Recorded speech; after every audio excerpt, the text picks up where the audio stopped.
Hi, I'm Zibby Owens, and you're listening to Moms Don't Have Time to Read Books.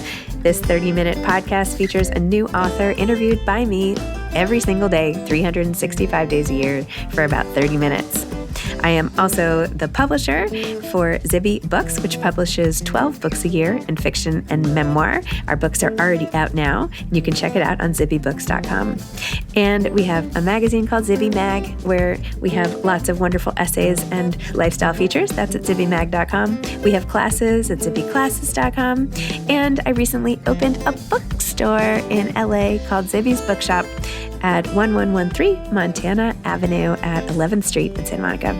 I hope that you are able to enjoy some of our other offerings. But this here podcast is the basis of all of it and started in 2018. And no matter what I do, this is basically my favorite thing. Enjoy.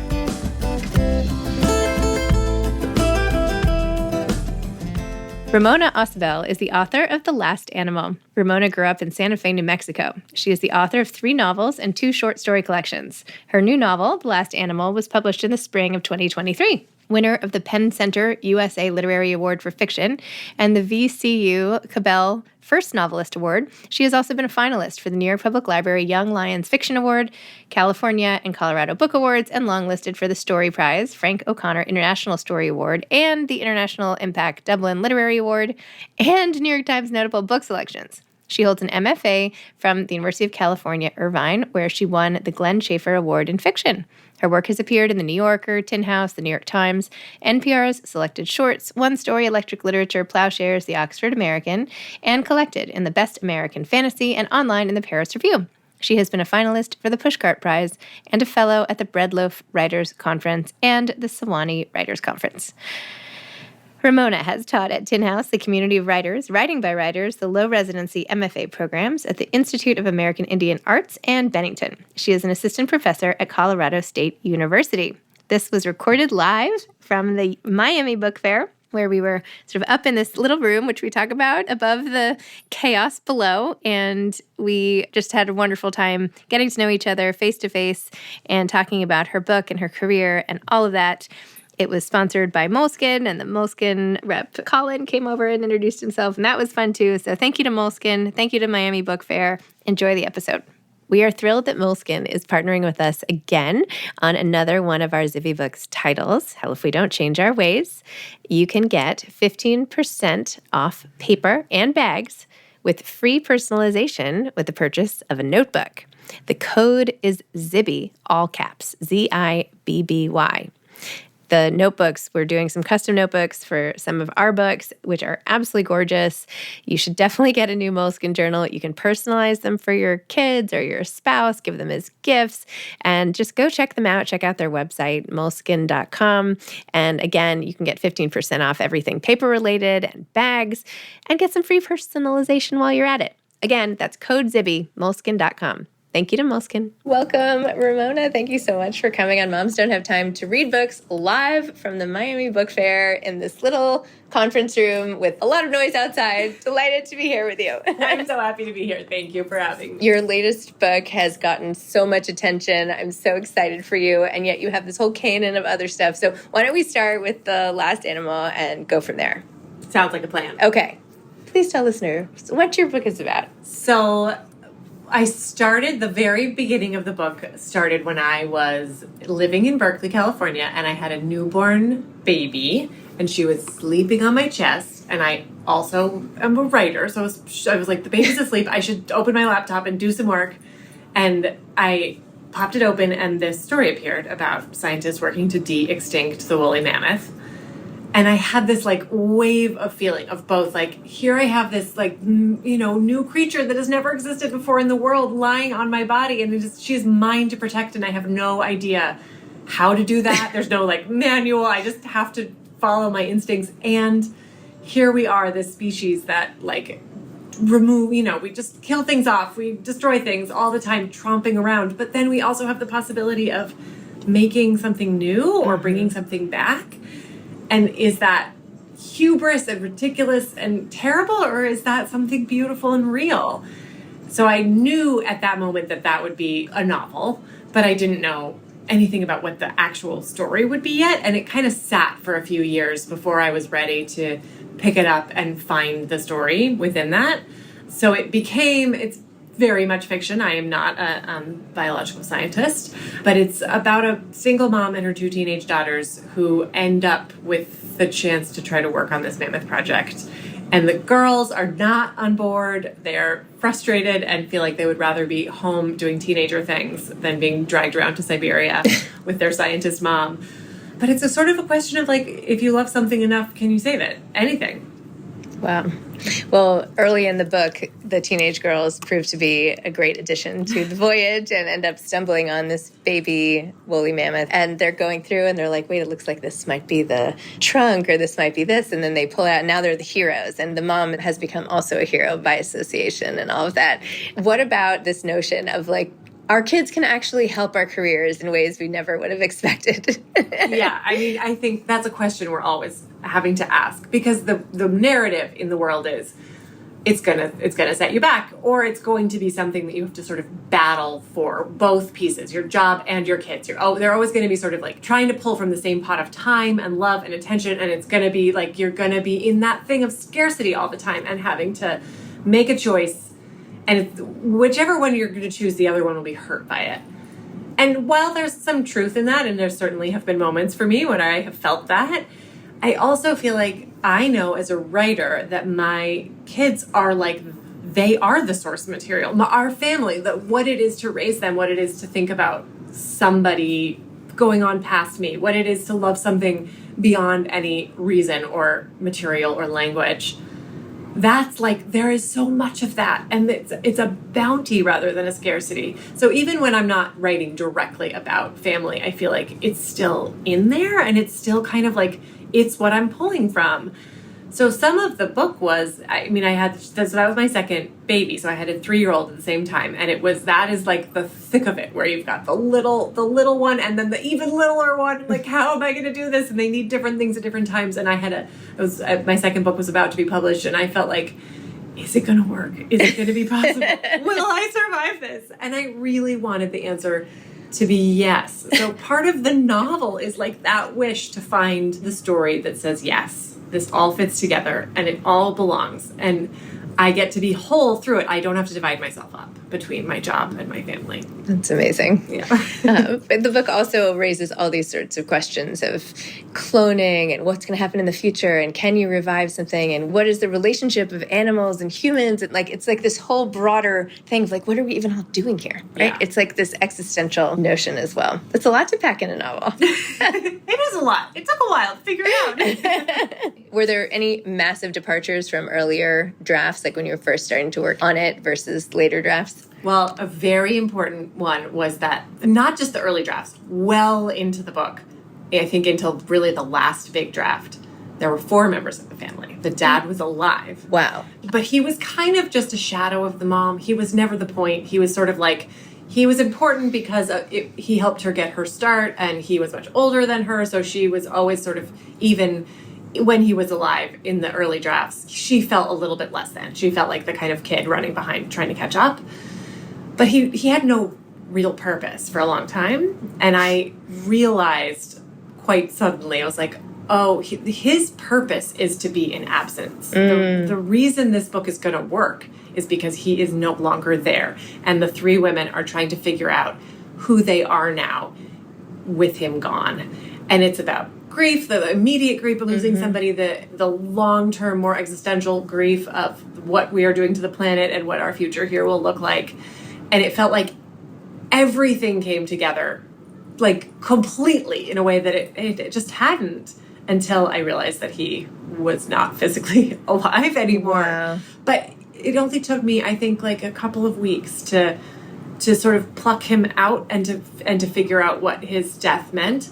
It was so simple, and it almost felt like my subconscious had known all along that was where we were going, but I just it hadn't clicked yet. Wow. Yeah. You wrote really beautifully about that grief and from all the perspectives. Did you do that from a place of personal experience? My dad is wonderfully alive, so I have not had that grief yet. Yes, exactly. Knock on all the things. But yeah, from other experiences and from watching my mom lose her mom and friends lose parents, and the way that those absences feel like they shift, but they never go away. And we are sort of taught like it's gonna be super, super, super sad at first, and then it'll get quieter as you go. Like you learn to live with it, but it doesn't ever go away. And it's something that is also instructive and becomes part of our sort of like cellular makeup in our bodies and in the way we make choices in the world. And I feel like it's really important actually not to push that away and not to walk away from it and not to do the thing of like, it hurts, so I have to shut the door. But what if you welcome that in and actually like work with it and through it? Yeah. Oh. Yeah. Gosh. So, Ramona, how did you become a writer?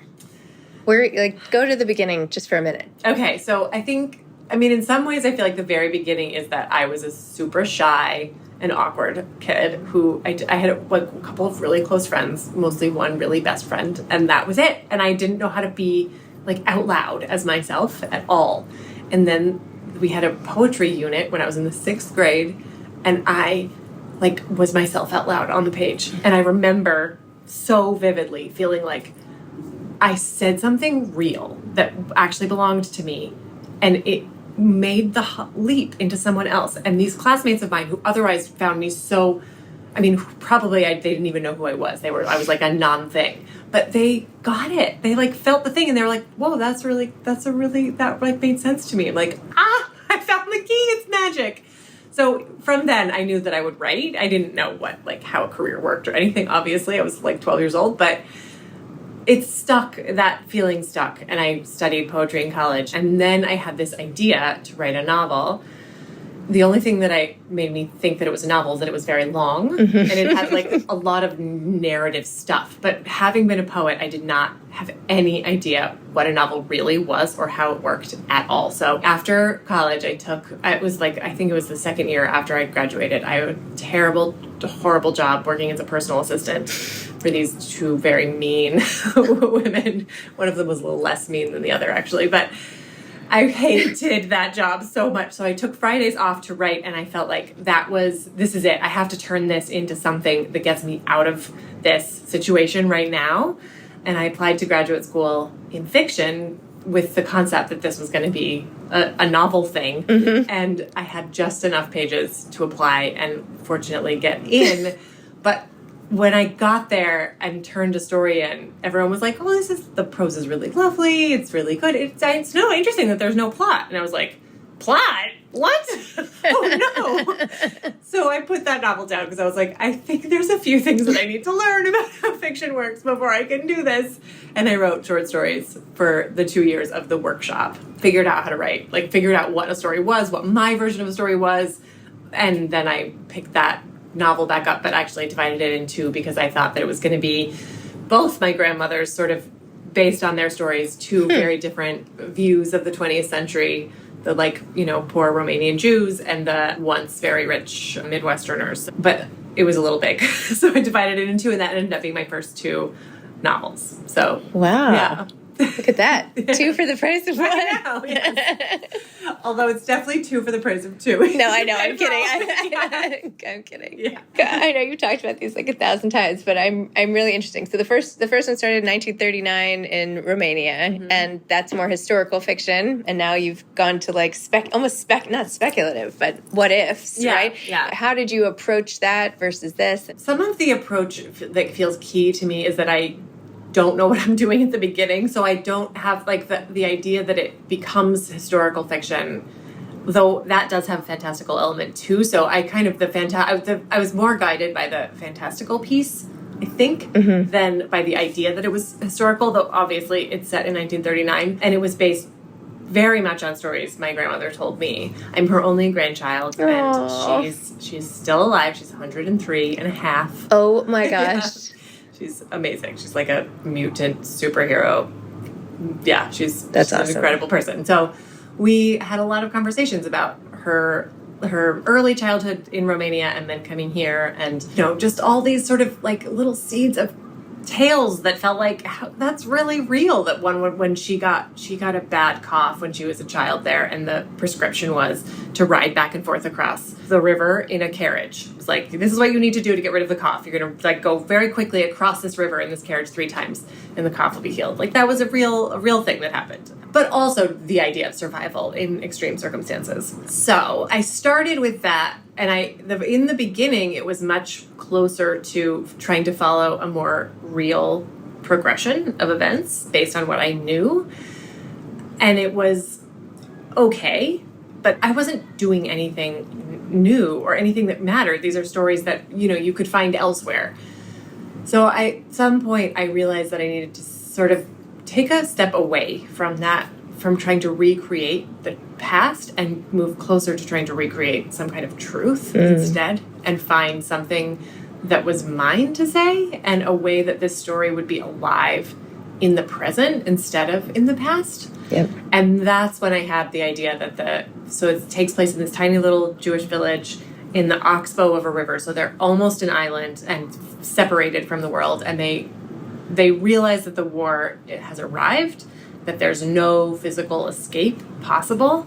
And so they decide to imagine that nothing else exists, to start the world over again and just shut themselves off. So there's this leap of imagination and faith that instructs the rest of the story. And of course, the real world is still going on around them and eventually catches up with them. So that's when it was like, it became a book then, instead of just like, a sort of document of family stories. That sounds like a movie. Was it made into a movie? It was not made into a movie. No. Okay, it's reminding me of something. I'll think of it. Well, it should. Yeah, let's do it. Okay. And then your next novel was much more contemporary commentary on wealth and everything else. So talk about that. Yeah, so that was based on stories from the other side of my family. This one went further into it's funny to say it goes further into the fictional when the first one is like about people who pretend that the world doesn't exist. So that's definitely say the names again because I don't want to get them wrong. I'm really bad with titles. No One Is Here Except All of Us. Yep. And the second one is called Sons and Daughters of Ease and Plenty. So on my mom's side, there was once lots of money, mostly from steel, but also before that from cotton and, all those old Kentucky kind of money. So the money is gone and has been gone for a few generations. So I sort of grew up with these stories of this kind of like this bigness of like feeling like we are I don't know, like we come from something that takes up space, which is very much the opposite of the other side. There are museum wings with family names, things, there's like a real sort of physical presence in the real world. But I don't belong in that anymore. It like doesn't belong to me. So I wanted to write toward that question of like what it means to move away from that kind of that thing that we're taught in this country to move toward. So what happens when we're receding from that instead of moving toward it? And also, what is the weight of the way that money was earned? Slaves and industry and all of these things we know to be deeply not right. In the novel, the loss of the money happens very quickly, where in my real family, it was mostly because people were artists. So there was a lot of great art that got made, and money gets spent when you're making art. It is not replenished.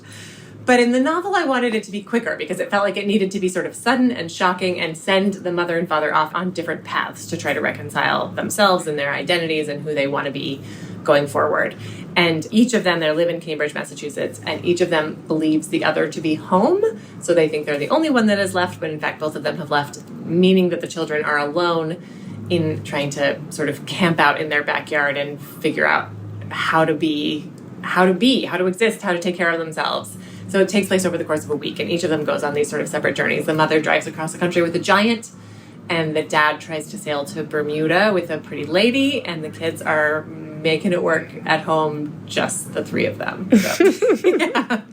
I feel like that's a thought experiment I would like to have too. Like, if I were to disappear, how would the kids all function in the house without me? Yeah. Yeah. I mean, it would be fascinating. Yes. Yeah. Maybe I should like put a little camera. Yeah, exactly. Test it out. Oh my gosh. I feel like my kids are just getting the age where I'm like, I feel like you guys are good. Right. Right? I mean, You know what to do. You know how to cook some food. Well, maybe not that, but you can call me. Yeah. Make a bowl of Cheerios or something. Yeah. But No, survival is possible. How old are your kids? 8, 10, and then I have 16-year-old twins. Yeah. So mine are 9 and 12. So same zone. Yeah. Which is good. Yeah.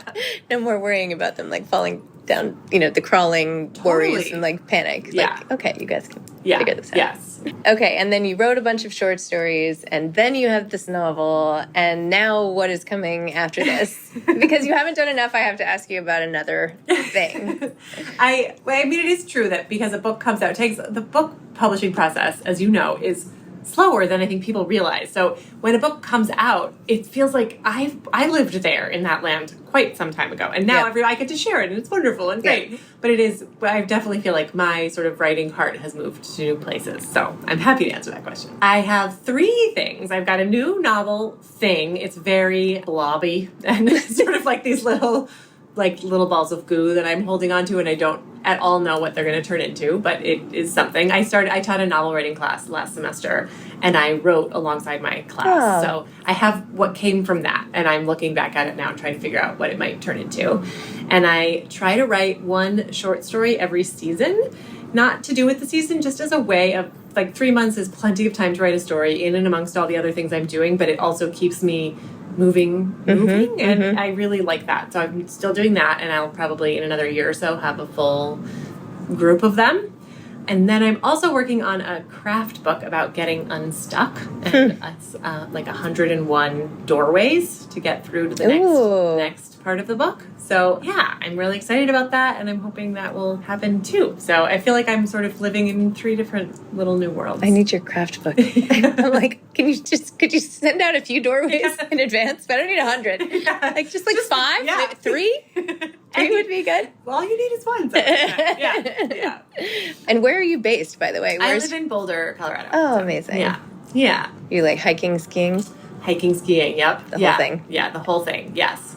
But the kids it's funny how hiking is like the last frontier for kids. That's like the hardest thing to get them to do is the easiest thing for me to do.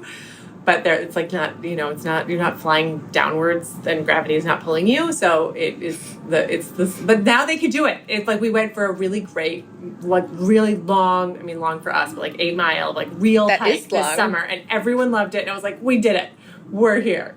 You have raised hikers. Yes, exactly. It's gonna happen. But yeah, we ski and do backcountry, cross-country skiing and all those things. It's really wonderful. Fun. Yeah. What a nice life. Yeah, it is. And what advice do you have for aspiring authors? Oh man, I think the biggest thing and the thing that I always come back to and remind myself of every time is that it's not about, we think of the publication as this glimmering, beautiful sort of prize at the top of the hill. And it is lovely for a moment when you get there and you're like, I did it. I have the thing. I can hold it in my hands and I can share it with people. That is amazing. And I don't want to minimize it, but it is so brief and so small compared to the actual relationship that you get to build with your own work and your own mind and your own way of noticing your life while you're writing. That is so much longer lasting and so much richer and so much bigger than any of the accolades or pops of champagne that happen. And it's there no matter what that publication process does or doesn't look like. It's there if no one buys the story or the book in the end. It's there when you get a crappy review or don't get a review. It's just that relationship is real and it's irrefutable. And just live there. Live there as long as you can. Don't rush to the end. That's wonderful. Do you have any books that are your go-to books? I feel like it changes over time. Justin Torres's We the Animals is something I go back to. It's a really different book than I have ever written. So it's not that I'm ever aspiring to that, but it's so tight and so pure that I feel like I can read a few of the vignettes and I'm like, oh yes, that is what writing should be. It can be. George Saunders was a really early and important influence. Still, the sort of permission of, yes, you can write in your own voice, and yes, you can try something really weird and mean it, I feel really grateful that he exists for those things. Louise Erdrich is another. I mean, she's got, there's not a particular book because she has written prolifically and so well in every book. Amazing. I don't even know how that is possible. But that's sort of that similar, like writing as yourself, writing about your place in your world and feeling free to move around. She has a lot of work that, follows similar characters in a similar place, but also they're always surprises. So I always want to be surprised by myself. I never want to write the same book again. I always want that feeling of not knowing. So as I'm starting this new blobby novel thing, I'm like, hey, this is hard. I don't know how to do this at all. And even though I will admit that yesterday I'm sitting on the plane on the way here and I'm feeling a little like, oy, could this be easier, please? Is there like some magic key? How is this book going to work? But I also know that that's the pleasure, is that I'm going to find my way through the total darkness and I'm going to arrive at, I'm going to actually learn something and I'm going to write something that I've never written before. That's the harder it is, the more possible reward there is in it too. Wow. Yeah. I love that. Okay, and what are your plans here at the Miami Book Fair today? What's your panel? What are you doing? I've got a panel right in a little bit on female characters. And I don't know, I'm going to go to some things. I'm going to also probably try to run to the ocean. Not run, but take a Uber, get there, and then jump into the ocean. Yeah, I feel like it feels really good to have some moist air. My hair is very curly and it's extra like widening every minute. I was like, I'm not even going to blow dry my hair. Yeah. I'm like, I give up. It's not even worth it. It's not worth the 10 minutes of the hotel hair dryer that's the little weenie little. Forget it. No, it's just I'm going to embrace the size of the hair that will happen. Yes, maybe drink a mojito. Yeah. I did that last night. Okay. Yeah, we're on the same page. Yes. All the things in Miami. Yeah. Well, thank you so much. Thanks for coming on Moms Don't Have Time to Read Books. Such a pleasure to meet you, and congratulations on everything. And I can't wait to read everything still to come. Thank you so much, Zibby. It's great to be here. I really appreciate it. Thanks for listening to this episode of Moms Don't Have Time to Read Books. Don't forget to follow me on Instagram at Zibby Owens and at Moms Don't Have Time to Read Books. Also sign up for my newsletter at zibbyowens.com and sign up for my virtual book club and meet lots of authors on Zoom every other week. Thanks so much to Steve and Ryan at Texture Sound for the sound editing. And thank you to Morning Moon Productions for providing this fantastic intro and outro music.